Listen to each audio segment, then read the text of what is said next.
xëyee tey tàmbali ko ak journal bi jiitu ci ñoom ñépp muy Source A nan la xëyee tey. Le Premier ministre Sonko et son homologue mauritanien lèvent toutes les barrières. Ceci s'inscrit dans le cadre de sa visite bi nga xam ne moom lay effectuer wala moom la doon effectuer foofee ca Mauritanie. Toujours avec le quotidien, l'Assemblée nationale enclenche la procédure de levée de son immunité. Farba en danger, une commission ad hoc prévu demain jeudi pour constituer ses 11 membres, 9 de PASTEF et 1 de Takku Wallu est non inscrit. La ratification de la désignation des 11 membres prévue vendredi prochain. Dans la foulée, le sort de Farba Ngom sera scellé après son audition probable. Tout comme ni ko premier communiqué bi daal di annoncé woon niki dimanche bi ñu génn, Farba il est en danger ndax fi mu toll nii ñu ngi waajal taxawal ab commission ad hoc bi nga xam ne ñu ngi ko war a taxawal demain mu nar a constituer 11 personnes yi nga xam ne dinañ nekk ci biir 9 yi nag bokkee ca Pastef, kenn ki faree ca Takku Wallu ak kenn ki nga xam ne moom farul fenn. moom Farba ñu nekk ci liggéey bi nga xam ne moom la ñuy waajal pour daal di lever li nga xam ne mooy immunité parlementaire mu mën a jënoo ak li nga xam ne mooy pôle judiciaire financier. La contre-expertise ordonnée par le juge d'instruction pourrait rendre caduques les allégations d'abus de biens sociaux. Bonne nouvelle pour Samuel Sarr. Le pré-rapport a estimé qu'autant il pourrait être reproché à Samuel Sarr des pratiques et procédures qui n'obéissent pas parfois à l'orthodoxie, autant l'ancien ministre libéral ne serait coupable d'une quelconque perte d'actifs ou du plus petit manque à gagner de West African Energy. Les actes posés par l'ex-ministre libéral ont été scrutés sous l'angle de Samuel Sarr, mandataire d'un mandat de délégation de maîtrise d'ouvrage de la centrale électrique du Cap des Biches de Oué et non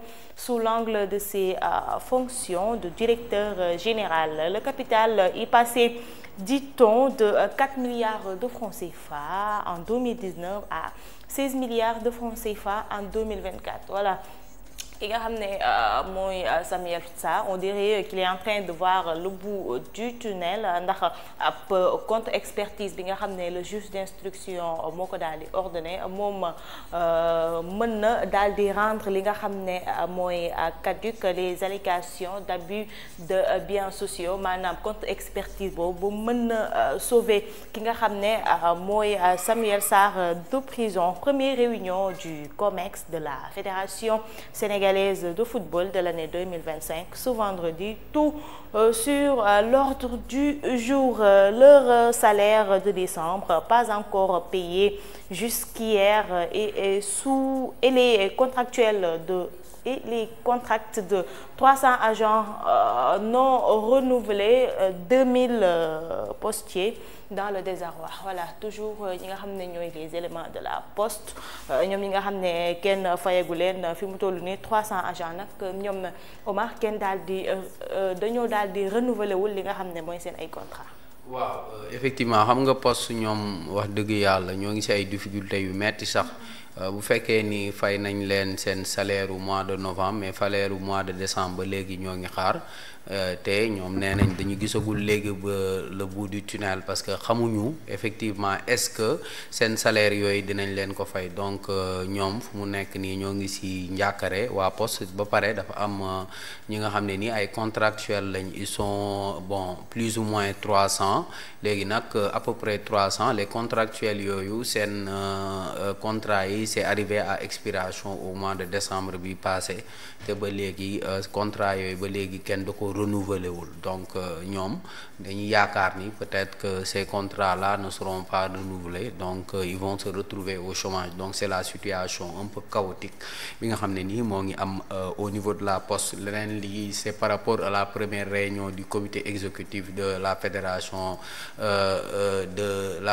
sénégalaise de football de l'année 2025 ce vendredi. vendredi bon programme bi mooy en fait les différentes échéances yi nga xam ne nii Sénégal da ko war a am ci wàllum football ak yooyu ci loolu la ñu war a waxtaanee leneen li wax nga ko mooy affaire Samuel Sarr xam nga Samuel Sarr jàppoon nañ ko fii pour abus de biens sociaux mu doonoon benn plainte boo xam ne dañ ko déposé woon yàgg na après plainte bi ñu réactivé ko c'est à la suite de ça que Samuel Sarr a été placé sous mandat de dépôt waaye nag le juge d'instruction il avait demandé dafa laajte woon benn contre-expertise ndax ki nga xam ne nii moo porté woon plainte bon dafa sukkandiku woon ci benn expertise boo xam ne cabinet Mazars moom moo ko def léegi nag le juge d'instruction si la tànnee beneen expert pour mu xool évaluation pour xam effectivement est-ce que Samuel Sarr li ñu koy toppee moo ko def wala kii waaye ses conclusions mooy maanaam Samuel Sarr donte am na ay yenn doxalin yoo xam ne nii mën nañ ne c'est pas un peu orthodoxe mais quand même nee na mënuñu ne en fait Samuel Sarr il est coupable de biens sociaux mais juste à un moment donné il a fallu que mu jël yenn décisions yi pour que en fait projet bi avance et il l'a fait donc c'est une bonne nouvelle pour Samuel Sarr l'autre chose c'est par rapport ak ki nga xam ne nii moom mooy Farba Ngom comme ni ñu ko waxee démb ki nga xam ne nii moom mooy Farba Ngom bu moytul lu yàgg dara ñu teggi li nga xam ne nii moom mooy malaanu kiiraayam ndax ki nga xam ne ñi nga xam ne ñoom ñooy député waa Assemblée nationale ils se sont réunis léegi nag mu des installation yi nga xam benn comité ad hoc commission ad hoc bi nga xam ne nii yàggul dara ñoom dinañ ko installer balaa loolu foog ñu désigner les membres yooyu dina ci am waa Pastef 9 ak waa Takku Wallu ak non inscrits les commissions ad hoc boobu paree nag ci lay dégloo Farba Ngom bu dégloo Farba Ngom nag résultat yooyu après lay jébal plénière bi au niveau de l'Assemblée nationale léegi nag ñu xool ndax dañuy lever li nga xam ne moom mooy immunité parlementaire ki nga xam ne moom mooy Farba Ngom leneen li mooy la visite du PM Ousmane Sonko en Mauritanie bon Ousmane Sonko ak son homologue ils ont beaucoup parlé d'économie léegi nag Ousmane Sonko dafa gis ni en fait coopération économique entre les deux pays dañ ko war a renforcer gis ni en fait Mauritaniens yi ñoom ils sont les bienvenus au Sénégal que les Sénégalais aussi ñoom ils doivent être les bienvenus en Mauritanie gis ni en fait ci wàllum jokkalante bi ci wàllum koom néew na lool mais jàpp na ni loolu dafa war a yokk même si ci diggante 2019 ba diggante 2023 seetlu nañ ni en fait coopération économique moom ci wàllum flux financier yi moo ngi gën a am doole nànk-nànk mais nag bon ñoo ngi fàttaliku en fait tey Sénégal bu fekkee ni Mauritaniens yi bëriwuñu Sénégal y a eu une cause parce que y a eu les événements yu ñu naan événement naar yi fii mais boo xooloon Sénégal ay jamono boutiquiers yi ngay gis ay Mauritaniens ñoom ñoo ko doon yor léegi nag quand y a eu ces événements là peut-être que looloo tax naar yu bëri jóge fii dellu Mauritanie ak sénégalais yu nekkoon Mauritanie yu bëri dellu si waat seen réew donc Ousmane Sonko il tient aujourd'hui que ñu renforcer partenariat boobu d'autant plus que Sénégal ak Mauritanie tey ñoo ngi partager benn projet muy projet GTA mu doon projet bu am solo boo xam ne ni en fait projet gazier la donc ce sont entre autres les sujets abordés à la une de Source A. Aïcha Moussa ñu dem ci beneen Les Échos ci xëtam gu njëkk ñëwaat na ci mbiru TER bi avec la baisse drastique de moitié de ses voyageurs le nombre de clients du TER en chute libre. Le TER a transporté plus de 21 millions de voyageurs en 2024 selon la SETER. Abdou Ndéné Sall, DG de l'époque, avait annoncé 41 millions de passagers en 2023. Les raisons qui peuvent expliquer cette chute vertigineuse, vertigineuse. Ñu mën jàpp ne rek peut-être c'est juste lié au problème yi nga xam ne ñu ngi ko doon constaté ci TER bi ndax fan yee passé rek li mu doon paan bari woon na ba ñu ci bari sax ñu ngi ko doon comment dire di ko naqarlu sur les réseaux sociaux ndax ñu ci bari dañ doon wax ni xale jigéen yi nga xam ne dañuy faral di jël TER bi yenn saay ci biir la ñuy nekk di xëm ndax amul clim xat na ba pare tàng na ñu mën a njortu ne rek bokk na ci cause yi nga xam ne tax na li nga xam ne mooy nombre de voyageurs bi daal di chuter. Levée de l'immunité parlementaire de Farba Ngom, le premier acte posé, l'APR en ordre de bataille. La commission ad hoc se réunit demain. Plénière de ratification des membres vendredi, les députés de Takku Wallu en conclave aujourd'hui pour préparer la bataille parlementaire. L'APR se lève et prépare une grande mobilisation demain. Mi ngi ko mbirum Farba ba tey Les Échos ci la daal di ñëwaat moom Farba mi nga xam ne ñu ngi daal di pare pour lever li nga xam ne mooy immunité parlementaire am. Aca Moussa ñu dem ci beneen. Vox Populi revient toujours sur le cas à Farba Ngom, levée de l'immunité parlementaire de Farba. La majorité Pastef enclenche la machine. Après ses mandats de député et de maire, Barth perd la présidence de Métropolis. Voilà, Omar, j'ai vu hier, mais j'ai pas bien compris. Métropolis. waaw man Métropolis tamit jaaxal na ma de xaw ma mais la présidence Métropolis je sais pas hein. Après peut-être qu'on va se renseigner.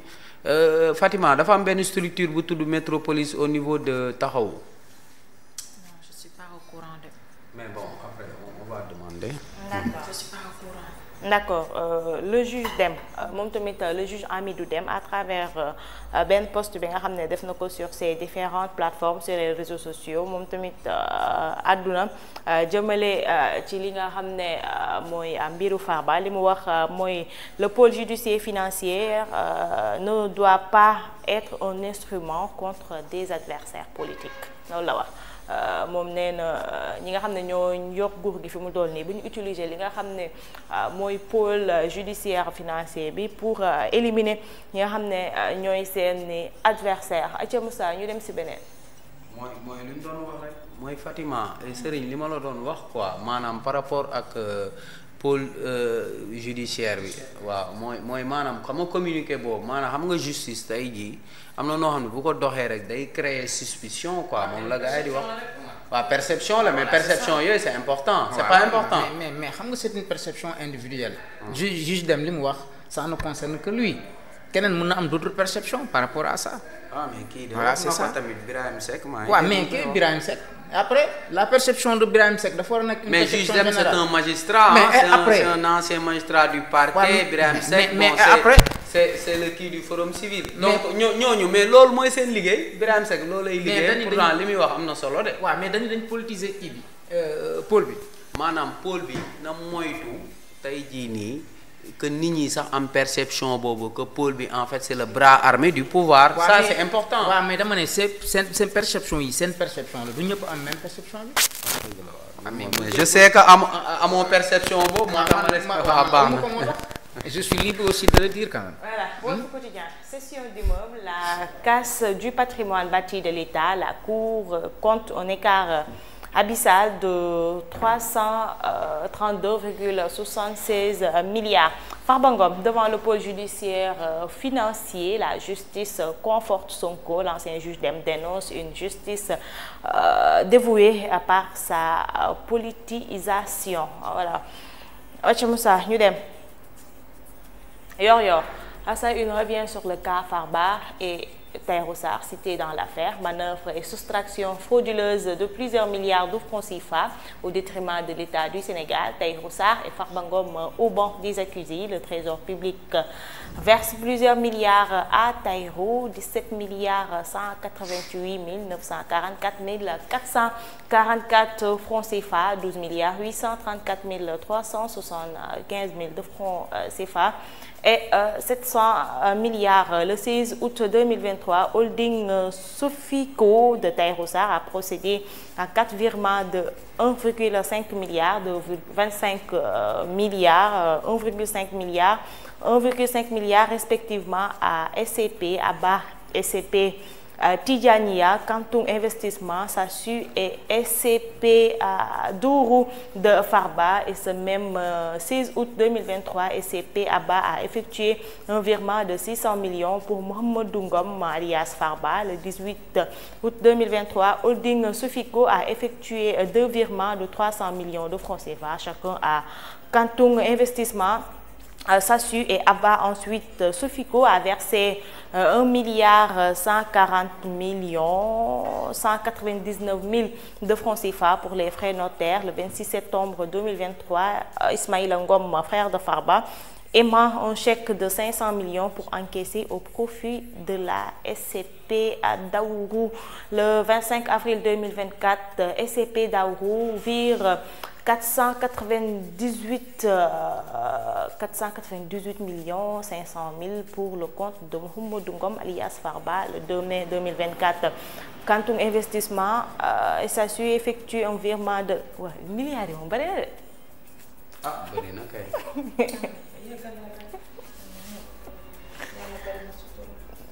209 millions 500 000 francs CFA pour SCP Daourou pour le titre foncier 18634-DG devenu 1508 NGA.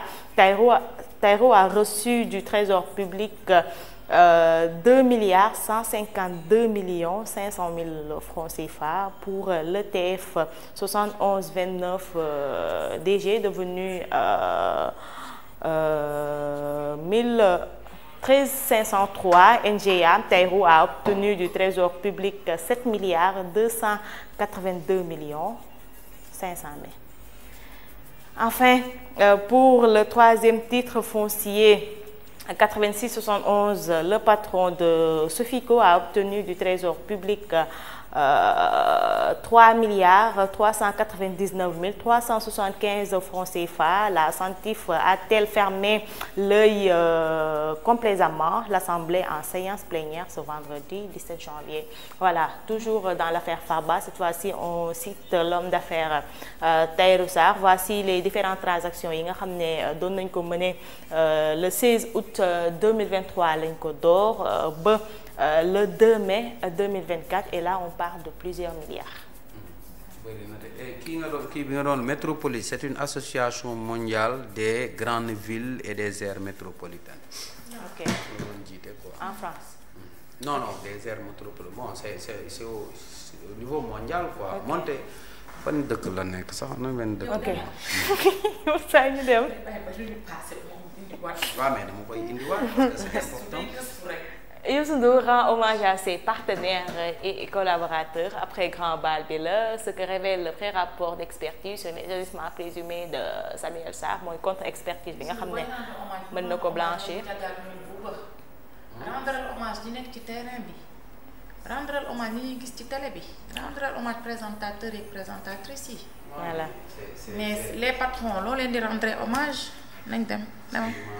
Affaire du blanchiment de 125 milliards au cœur des transactions obscures. Comment des milliards de fonds supposés publics se sont évanouis dans des sociétés écrans.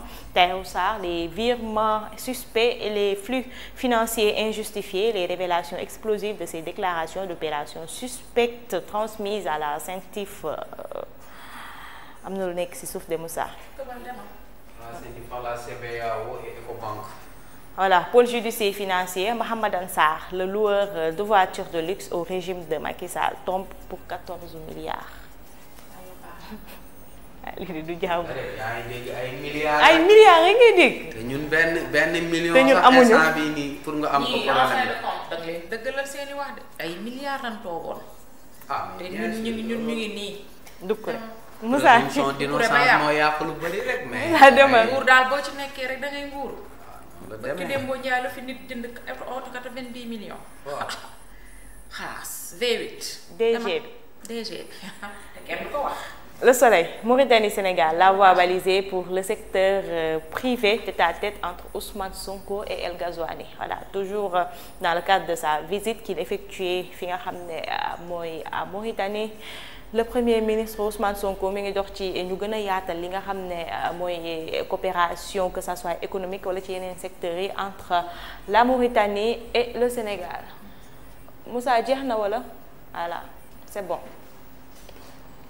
C'est bon, Aminata Ban Diop que vous allez retrouver tout à l'heure pour la dernière partie de cette émission. À tout de suite.